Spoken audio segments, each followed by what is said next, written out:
Hello दोस्तों, मेरे YouTube channel chemistry education अब में मैं शुभम शर्मा आपका फिर से स्वागत करता हूँ। जैसे कि अपन ने केमिकल काइनेटिक्स टॉपिक स्टार्ट कर रखा है।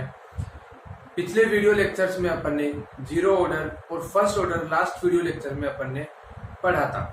फर्स्ट ऑर्डर रिएक्शन अपन ने लास्ट वीडियो लेक्चर में कंप्लीट की थी। आज का अपना टॉपिक है सेकेंड ऑर्डर रिएक्शन, जिसको हिंदी में बोलते हैं द्वितीय कोटि की अभिक्रिया, second order reaction.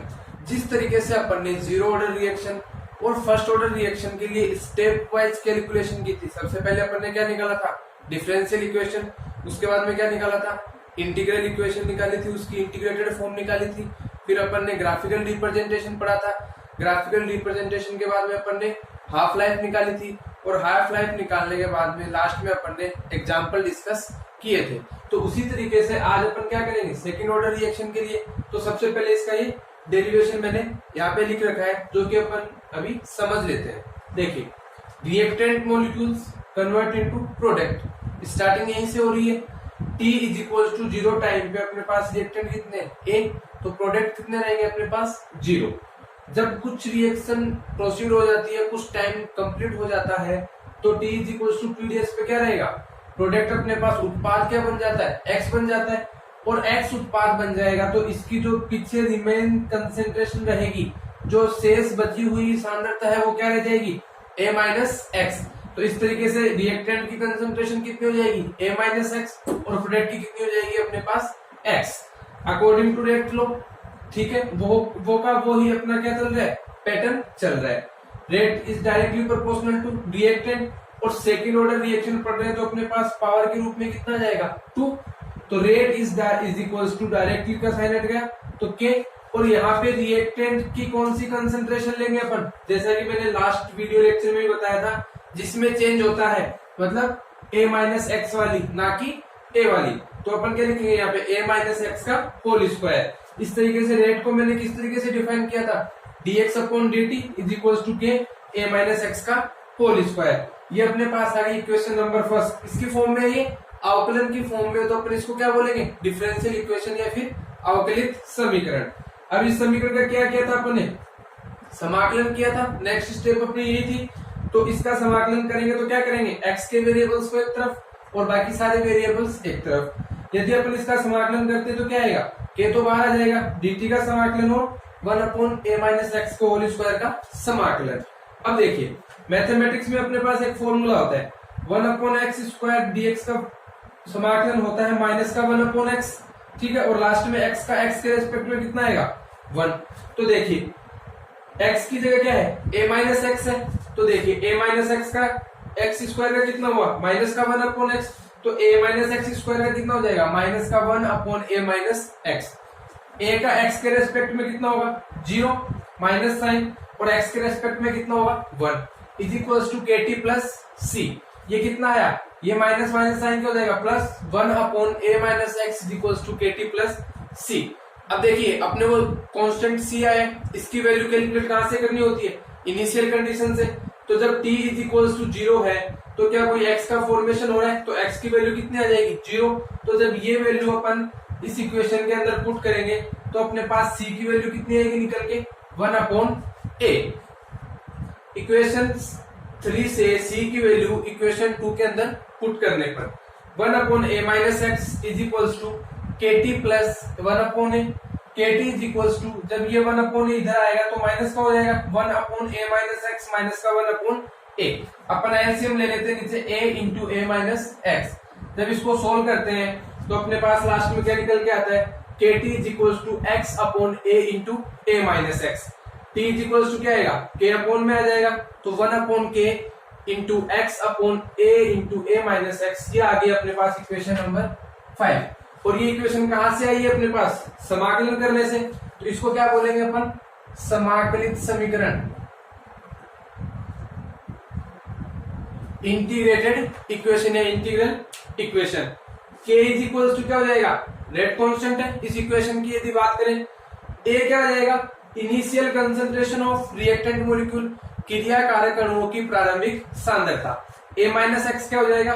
Concentration of reactant molecules after some time, कुछ समय के पश्चात जो जिसमें रिएक्टेंट के अणु किस में कन्वर्ट हो जाते हैं, प्रोडक्ट में कन्वर्ट हो जाते हैं, तब अपने पास रिमेनिंग कंसंट्रेशन कितनी है, वो कितनी आएगी, A माइनस एक्स हो जाएगी। और x इज इक्वल टू क्या जाएगा, कंसंट्रेशन ऑफ प्रोडक्ट मॉलिक्यूल की प्रोडक्ट की सांद्रता कितनी हो गई अपने पास। इस तरीके से अपन ने अपना जो पहला पोर्शन है अपने पास अवकलित समीकरण और समाकलित समीकरण, डिफरेंशियल इक्वेशन और इंटीग्रेटेड इक्वेशन अपन ने निकाल ली है।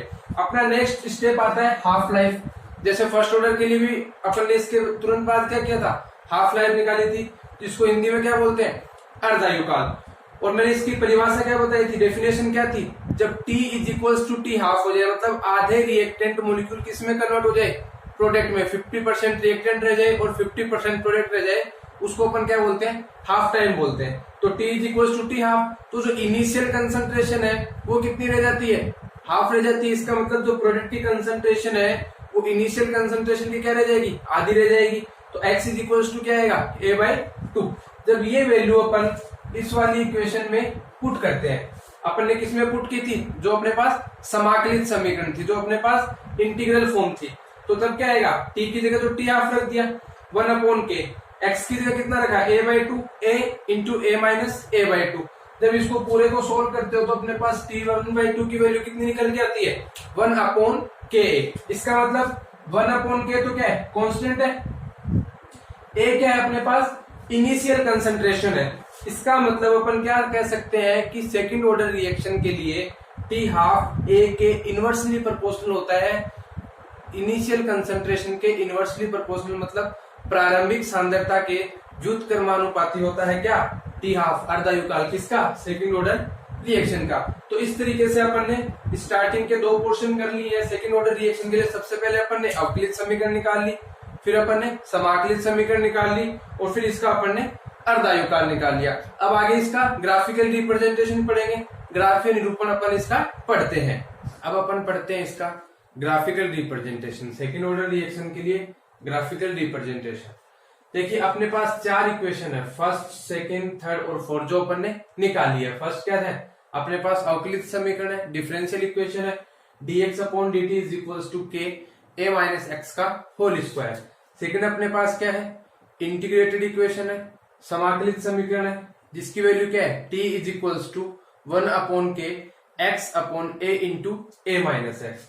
थर्ड है अपने पास t half is equals to 1/ka।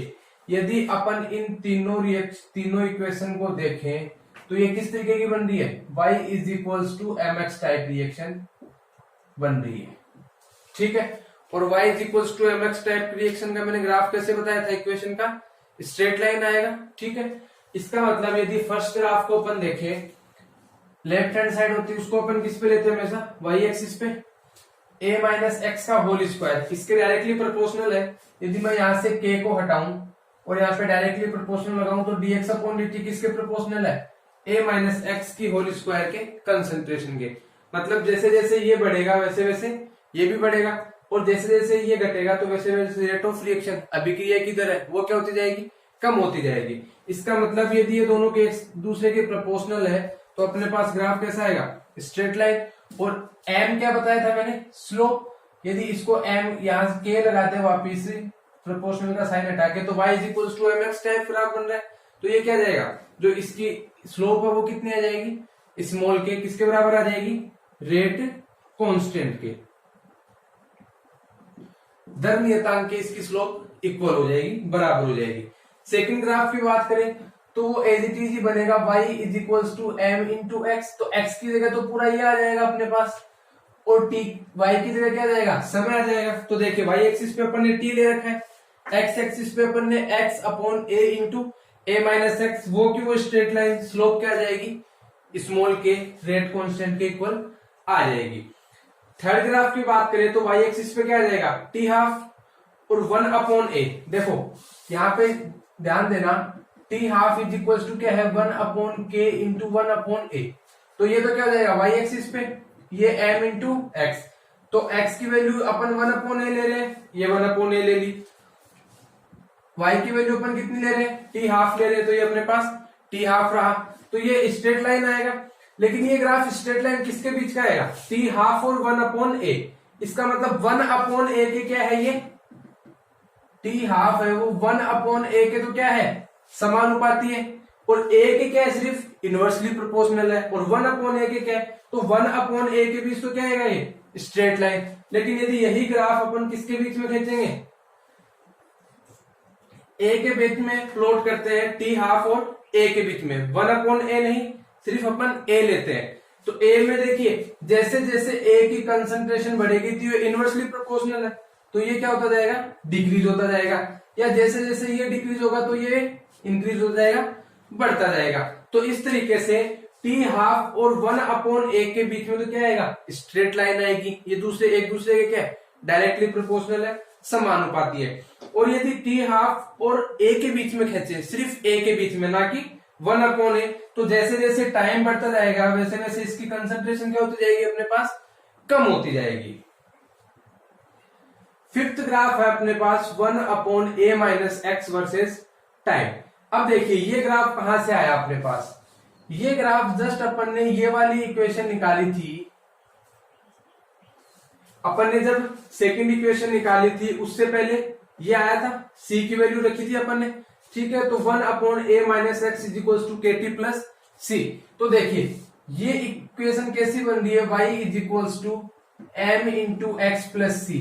c को मैच करें तो c की जगह 1/a है, y की जगह 1/a माइनस एक्स है, m की जगह k है, और x की जगह अपने पास क्या है, t है।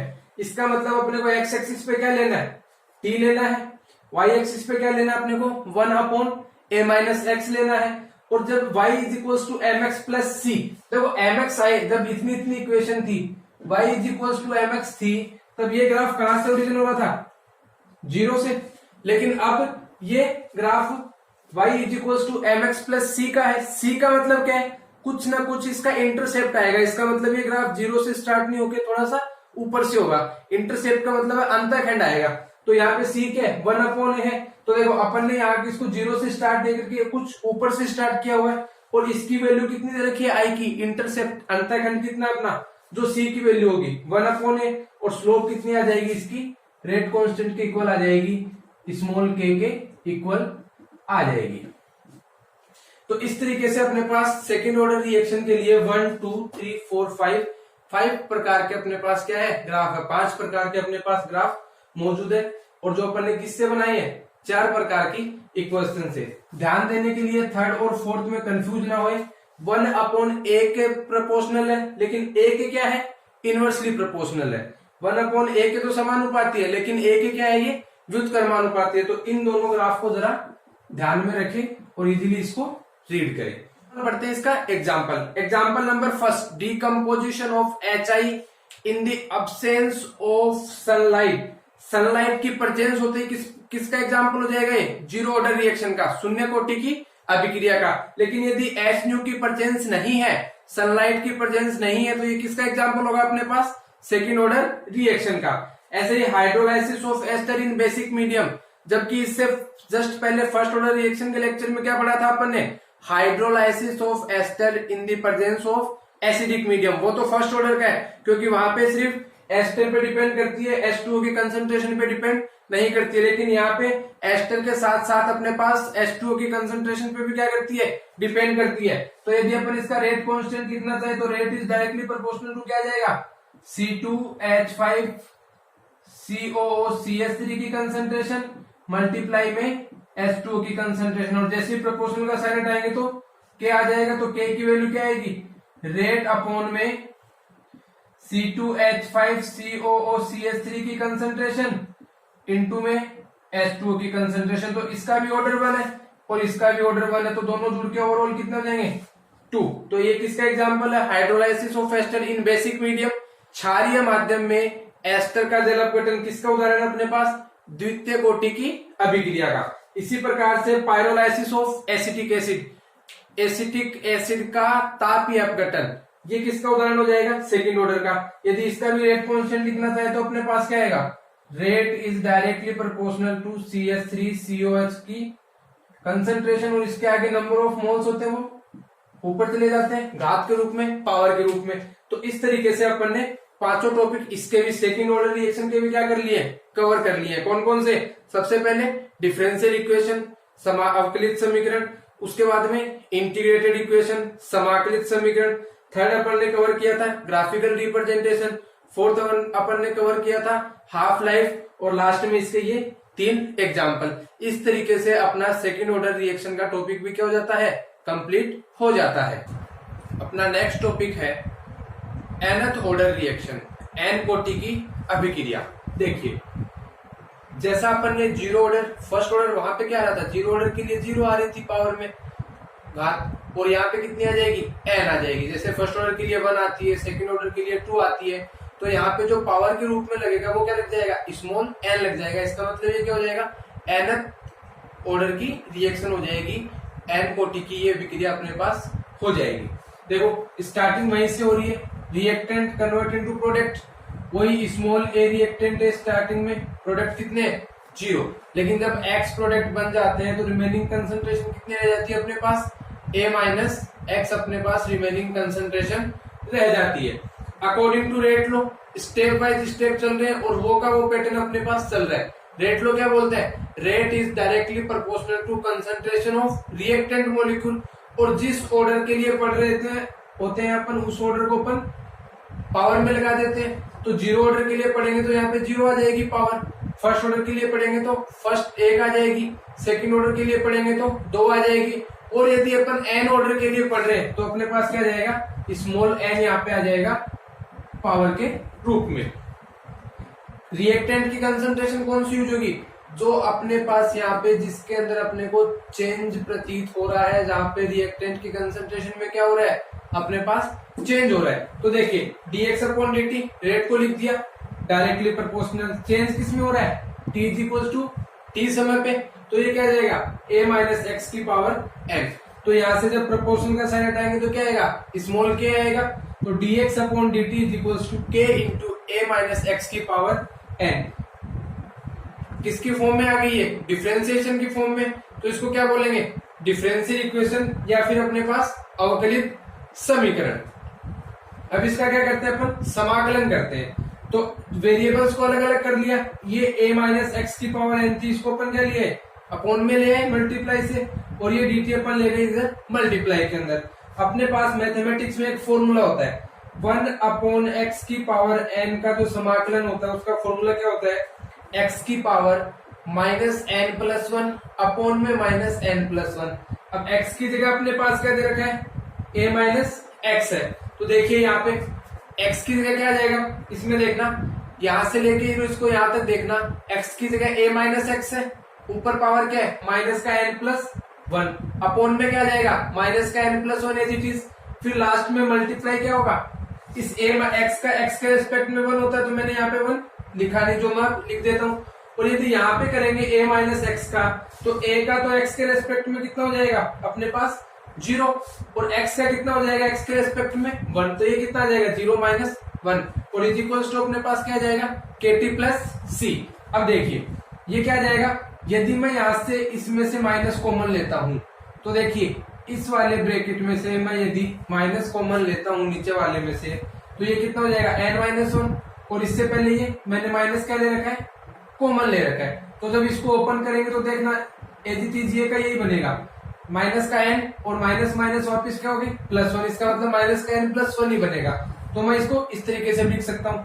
जब ये ऊपर से नीचे आएगा, तो जो ऊपर से नीचे आता है, तो जो चीज नेगेटिव की होती है वो क्या हो जाती है पॉजिटिव, और जिसका साइन पॉजिटिव होता है उसकी क्या हो जाती है नेगेटिव। तो देखिए n की साइन ऊपर क्या है नेगेटिव, तो जब ये a अपॉन एक्स नीचे आएगा तो ये क्या हो जाएगा पॉजिटिव, और 1 के आगे प्लस साइन है तो ये किसमें कन्वर्ट हो जाएगा माइनस में, और इंटू माइनस 1 इस वाले ब्रैकेट से अपने पास आ गया। अब देखिए ये माइनस से ये माइनस क्या हो जाएगा कैंसिल, इज इक्वल्स टू में क्या आ रहा है kt plus c। 1 upon n minus 1 into 1 upon a minus x की power n minus 1 is equals to kt plus c। ये अपने पास सोल्व होके आ गया। यहाँ से अपने को किसकी वैल्यू निकालनी पड़ेगी c की। तो फ्रॉम इनिशियल कंडीशन जब t इज इक्वल्स टू 0 है, तो x का मान कितना है अपने पास 0 है, तो जब ये वैल्यू पुट करेंगे तो c की वैल्यू अपने पास क्या निकल के आएगी, ये वाली c is equals to 1 upon n minus 1 into 1 upon a की पावर n माइनस 1। जब ये वैल्यू अपन यहाँ पुट करेंगे सेकेंड इक्वेशन के अंदर, ये वाली वैल्यू पुट कहाँ करेंगे सेकेंड इक्वेशन के अंदर, तो जब अपन इसको सोल्व करते हैं तो लास्ट में अपने पास क्या निकल के आता है, t is equals to 1/n-1 into K 1/a-x minus का 1/a की पावर n-1। ये अपने पास इक्वेशन नंबर आती है 4। और ये फोर्थ इक्वेशन अपने पास कहां से आती है, समाकलन करने से। तो इसको क्या बोलेंगे अपन, समाकलित समीकरण। इसका मतलब ये अपने पास क्या हो गई, इंटीग्रेटेड इक्वेशन हो गई। इस तरीके से अपन ने nth ऑर्डर रिएक्शन के लिए डिफरेंशियल इक्वेशन और इंटीग्रल इक्वेशन अपन ने निकाल ली है। हिंदी मीडियम के लिए बोलना चाहूँ तो अपने पास अवकलित समीकरण इक्वेशन नंबर 1 की फॉर्म में और अपने पास समाकलित समीकरण समीकरण नंबर 4 की फॉर्म में अपन ने nth ऑर्डर n कोटि की अभिक्रिया के लिए डिराइव कर ली है। नेक्स्ट इसी का टॉपिक आता है अर्धायुगाल। जैसे जीरो ऑर्डर के लिए भी अपन क्या निकालते हैं, हाफ लाइफ निकालते हैं, बाद में फर्स्ट ऑर्डर के लिए भी क्या निकालते हैं, हाफ लाइफ। इसी प्रकार से अपन nth ऑर्डर रिएक्शन के लिए भी क्या निकालेंगे, हाफ लाइफ निकालेंगे। और अपने पास जो इक्वेशन काम आएगी वो कौन सी आएगी, इसके अंदर फोर्थ इक्वेशन अपने पास काम आएगी। और हाफ लाइफ की डेफिनेशन क्या होती है, जब t is equal to T half होता है तो x जो प्रोडक्ट की कंसंट्रेशन है वो इनिशियल कंसंट्रेशन की क्या रह जाती है, जस्ट हाफ रह जाती है।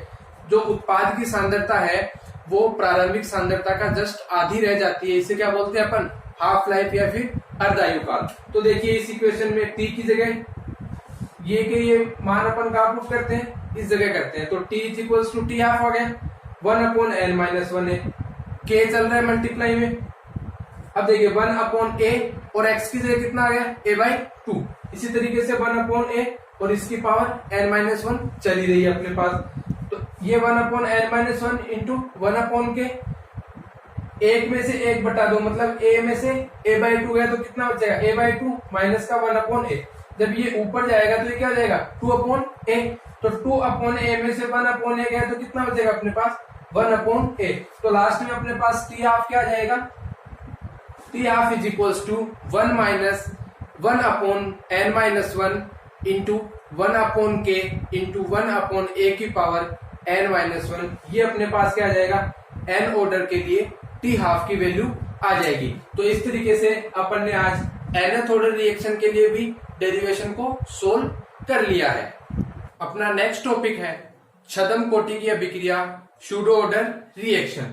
अब देखिए इसकी डेफिनेशन क्या होती है। सूडो ऑर्डर रिएक्शन अपने पास होती क्या है, अपन ने स्टार्टिंग के जो वीडियो लेक्चर थे केमिकल काइनेटिक्स के, वहां पे अपन ने क्या पढ़ा था, एक तो अपन ने मोलिकुलरिटी के बारे में पढ़ा था जिसको हिंदी में क्या बोलते हैं, अनुसंख्यता। और दूसरा अपन ने एक ऑर्डर ऑफ रिएक्शन, अभिक्रिया की कोटि के बारे में पढ़ा था। तो जो छद्म कोटि की अभिक्रिया की परिभाषा है, definition of pseudo order reaction है, वो किस पे डिपेंड है, इन दो वर्ड्स पे डिपेंड है जो कि मैंने यहाँ पे डिफाइन भी कर रखी है। इसका मतलब एक रासायनिक अभिक्रिया में यदि किसी अभिक्रिया की अनुसंख्यता तो 2 या 2 से अधिक है, लेकिन उस अभिक्रिया की कोटि कितनी है, 1 है, तो वो अभिक्रिया क्या कहलाती है, छद्म कोटि की अभिक्रिया अपने पास कहलाती है। इंग्लिश में इसकी डेफिनेशन क्या हो जाएगी, in a chemical reaction if the molecularity of a reaction is 2 और more than 2 while order of reaction is 1, then these type of reactions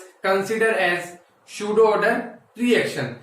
अपने पास इसके दो एग्जाम्पल है, छद्म कोटि की अभिक्रिया के अपने पास दो एग्जाम्पल। एग्जाम्पल नंबर फर्स्ट क्या है, hydrolysis of ester in acidic medium. और सेकंड अपने पास एग्जाम्पल है इन्वर्जन ऑफ केन शुगर, शर्करा का प्रतिपन्न। ये दोनों ही एग्जाम्पल अपन पीछे पढ़ चुके हैं। कहां पे पढ़े थे अपन ने, फर्स्ट ऑर्डर रिएक्शन के एग्जाम्पल में अपन ने पढ़े थे। और ये यहाँ पे दोबारा काम में क्यों आए, क्योंकि इसकी डेफिनेशन देखो क्या है, एक तो मोलिकुलरिटी तो इसकी 2 या 2 से अधिक होनी चाहिए, मोलिकुलरिटी इसकी 1 नहीं होनी चाहिए। जो अनुसंख्यता है वो इसकी 2 या 2 से अधिक होनी चाहिए, 1 कभी भी नहीं होनी चाहिए। लेकिन जो इसका ऑर्डर है वो कितना होना चाहिए, 1। तो जो एग्जाम्पल्स अपने पास फर्स्ट ऑर्डर में थे वहां पे भी क्या था, ऑर्डर 1 आ रहा था, और यहाँ पे भी डेफिनेशन में क्या आ रहा है, ऑर्डर 1 आ रहा है। तो वो के वो एग्जाम्पल अपन कंसिडर कर सकते हैं। लेकिन ऐसा होता कैसे है वो अपन अपने को भी देखना है। जैसे फर्स्ट एग्जाम्पल है hydrolysis of ester in acidic medium, अम्लीय माध्यम में एस्टर का जल अपघटन। अब देखिए C2H5COOCH3 plus H2O convert into किसके अंदर कन्वर्ट होता है, एक तो एसिड का मॉलिक्यूल बनता है और एक अपने पास एल्कोहल का एक तो अम्ल बनता है और एक अपने पास एल्कोहल बनता है। किसकी प्रेजेंस में? एसिडिक मीडियम में।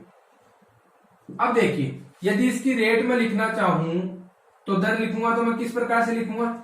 Rate is directly proportional to concentration of reactant molecule, और रिएक्टेंट यहाँ पे दोनों ही अपने पास C2H5COO CH3 की कंसंट्रेशन और इंटू H2O की। रेट लो इसी तरीके से लिखा जाता है, लेकिन यहाँ पे H2O की कंसंट्रेशन को क्या ले लेते हैं? 1 ले लेते हैं। क्यों?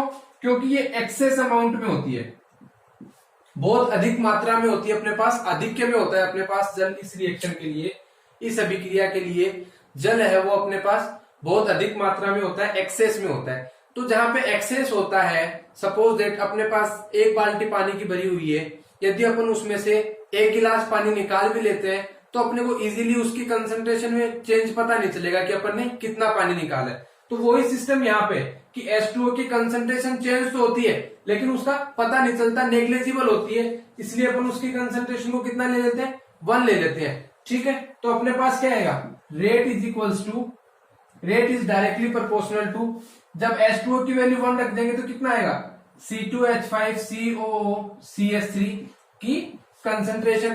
तो जो ऑर्डर पहले 1 और 1 मिलके कितना आ रहा था? 2 आ रहा था, वो किसके अंदर रिड्यूस हो गया? सिर्फ किसकी कंसंट्रेशन पे डिपेंड करता है ये अपने पास? एस्टर की कंसंट्रेशन पे डिपेंड करता है। जो भी चेंज होगा वो किसके अंदर होगा? सिर्फ एस्टर की कंसंट्रेशन के अंदर अपने पास चेंज होगा। इसका मतलब H2O की कंसंट्रेशन कितनी हो जाएगी अपने पास? 1 हो जाएगी, क्योंकि इसके अंदर जो चेंज है वो क्या है? नेग्लेजिबल है, उसको अपन मान नहीं सकते, काउंट नहीं कर सकते कि कितना चेंज उसके अंदर हुआ है। दूसरा एग्जाम्पल अपने पास क्या है? Inversion of cane sugar. यदि मैं इसकी रेट लिखना चाहूं तो rate is directly proportional to C12H22O11 की कंसंट्रेशन और इंटू H2O की कंसंट्रेशन।